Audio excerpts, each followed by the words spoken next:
কবিতায়। এই অনুষ্ঠানে সবাইকে স্বাগত। প্রহরী, লেখিকা সায়ন্তনী পুততুণ্ডু। এই মহলটার উপর এক ভয়ানক অবসেশন ছিল ওর। যারা আসবে তারাই মরবে। হ্যাঁ, সবাই মরেছে। কিন্তু বাদ সাধল বীরভদ্রের পোষা বাঘ শার্দুল। মধুর কণ্ঠস্বরে চমকে উঠে তার দিকে তাকালো পার্থ। সে ঘুম ঘুম চোখে পিটপিট করে ওর দিকেই তাকাচ্ছে। সে মধুর দিকে ঝুঁকে পড়ে। তুই সত্যি ওই অদ্ভুত গন্ধটা পাচ্ছিস না? মানে একটা একটা কেমন যেন বিটকেল বিটকেল গন্ধ। এই প্রথম বুকটা দুরু দুরু করে উঠল মধুর।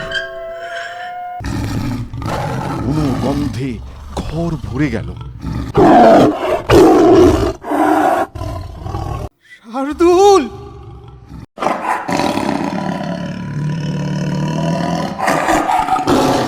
অনুষ্ঠান শুনে ভালো লাগলে অবশ্যই সাবস্ক্রাইব, লাইক, কমেন্টস এবং শেয়ার করবেন।